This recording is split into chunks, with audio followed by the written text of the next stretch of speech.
Good Monday afternoon. It's awesome 8-5. It looks amazing outside, so I hope that you're all getting out and enjoying some of the fresh air and weather.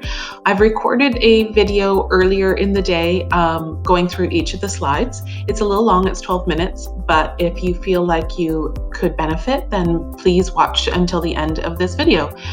If not, I will be online on Wednesday at 1 p.m. if you need to hop in and ask me some questions as well.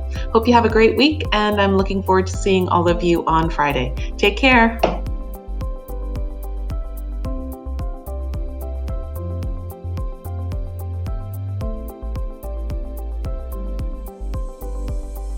Them going now, you'll do awesome next year. I know all of you are going to be doing awesome anyway. And you're building up some great learning skills right now too, like your independent work, initiative, self-regulation. You are demonstrating these skills every day when you go into the Google Classroom and keep up your work. So awesome, everybody. If you haven't started yet, and I know that's nobody in our Google Classroom right now that's listening to me, but if you are having a tough time getting your work done, don't be afraid to reach out.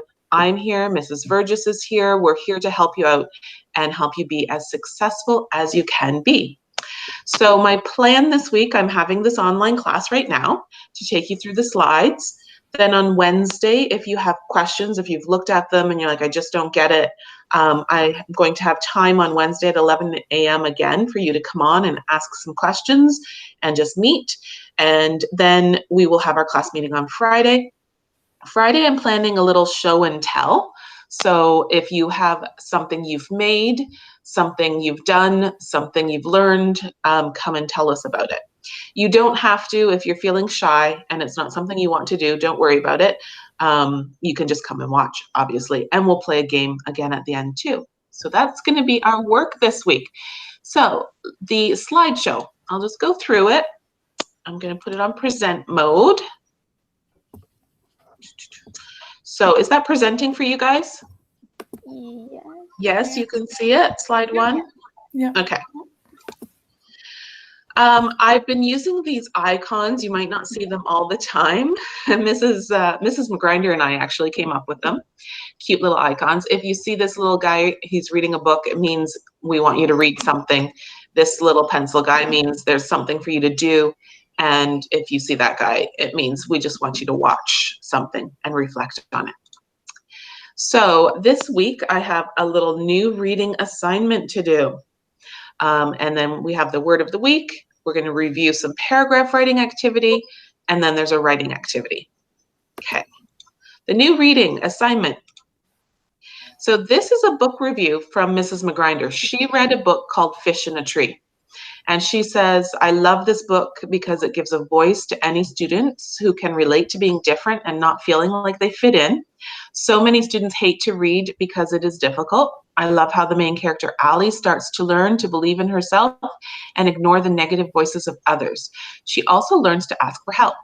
I know I have taught many students who feel the way she does. It's a powerful message of courage and being true to yourself. I think all students would benefit from meeting Ali. So that's her little book review. And then she also put in a book trailer, which I'll let you guys watch when you go through your own slides. She also included the first 3 chapters on audiobook if anyone wanted to listen to. So it sounds like a fantastic book, and I feel like I have to read this book. So it seems like it might be a long summer with some things that are closed. Maybe we'll be just at our cottages or hanging out in our backyards. So I know I have to expand my reading list. I want you guys to add to my reading list by convincing me to read your favorite book. So the next slide is something for you to fill in and convince me. It's a book recommendation. You can put your image of the book here. If you can find a book trailer, you can link it here. Give me a very brief summary of the book without giving away the ending. And then a book review. Tell me why I have to read it. Okay, what's so good about it? Our word of the week. So I'm just going to go over the instructions because some people were not quite getting it. What you do is you watch the video on the following slide, then you complete the next slide after that. And I think at least the ones right now listening have got this, but this week's word is amorous. I thought it was a good word for springtime. And this is a cute little video. Don't worry, it is PG if you already know what the word amorous means. So you watch that video. If you're brave enough, you can use it in your writing if it applies. And then this vocab sheet is what you complete. So the word goes in here in the center.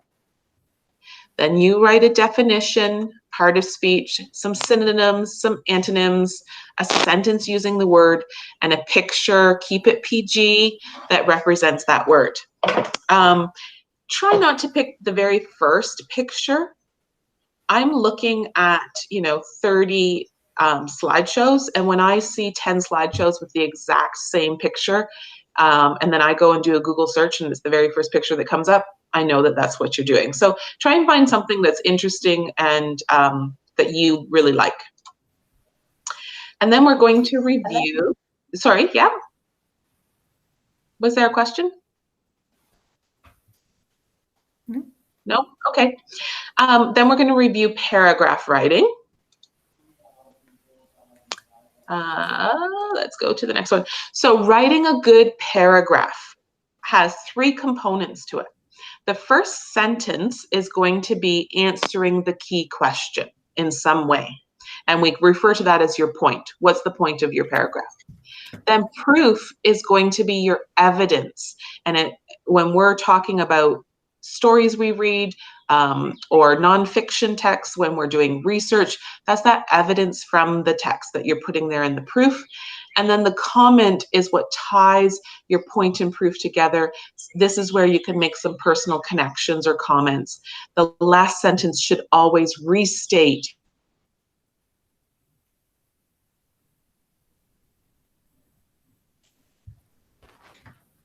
last week. I said the text is a nonfiction text, and I meant that the short story that you read, there was one on burgers and bugs, and there was a couple of them, and you could pick one. One was on Star Wars, I think. So how did you know that's a nonfiction text? So your first sentence is going to be something similar to, the text is a nonfiction text because it has the features of a nonfiction text.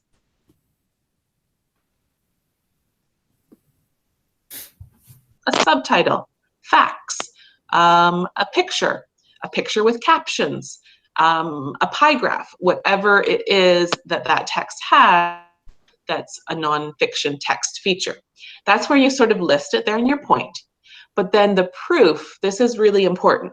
The proof includes specific examples from your text. So you would start with saying, the text includes facts and figures. For example, and then you list exactly from the text you read.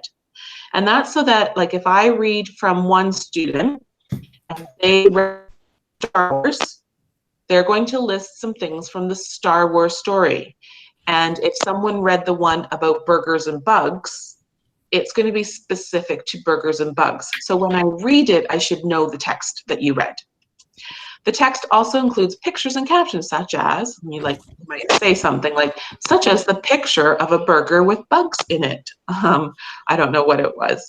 And finally, the text also has titles and subtitles, such as the subtitle, blah, blah, blah. So again, that proof section is specific to the text that you read. And then the comment section, the text I read was, that's where you name it. It is a nonfiction text because it has several examples of nonfiction writing, and it's not a narrative or a story. So again, I'm sort of stating the point, just restating it. And then here you can give me like a personal opinion. I really thought it was scary, interesting, disgusting, whatever you thought about it. You could even give a connection like, oh, I once went to a museum and they made us eat bugs, so it helped me understand the text, whatever that might be. So that's how you can write a really great paragraph for nonfiction texts. Okay, so now I've included a text, a new one for you to read, and it's at about a grade 3 level. So it should be fairly easy to read. Some of you might think it's too easy. That's okay. It's meant to be really easy for you to read. And then you're going to write me a paragraph here, just like the one I gave you. And then writing. using nonfiction text features. So, by the way, I've made this a 2-week assignment because I recognize your first week might be just about getting the paragraph down, and then next week maybe you can think about your writing. So what I would like you to do is choose one of the writing prompts from the next 2 slides, or you can pick a topic that you love and teach us something about it. So it doesn't have to be one of the writing prompts if you don't like them. You can pick something else that you love. Think about nonfiction things, like maybe you're going to teach us something you love to do, or maybe you're going to teach us about something you love, your pet cat. I don't know what it might be, but you're going to write a nonfiction piece about that. Then you're going to use effective nonfiction text features like titles, subtitles, images, photos, diagrams, text boxes, even a good font, different colors, whatever it might be to make it effective. And think about when we did Wonder Wednesdays, and sometimes we use some of those good text features on Wonder Wednesdays. Present your work in any way you wish. So you could just do a Google document if you want. You could create a slideshow if you want. You could do a poster and take a photo of it if you wanted to hands-on. You could use there's some other things like Canva and Venngage if you really wanted to reach out and stretch yourself, but you don't have to. So any way you want to present your work, and then attach it to this assignment. So I've got a couple of writing prompts. Here's one, is create a to-do list for a supervillain on their day off, and there's a little video. And then what are 5 things you want your teacher to know about you? So that's another writing prompt, and you can watch that video. Or like I said, you could choose something else that you want. Just one. And this is what I showed you at the beginning of the year. So it's a little video and a little something to think about. You can watch that on your own time. And then just coming soon, before the end of the school year, I'm going to teach you all how to be better at arguing.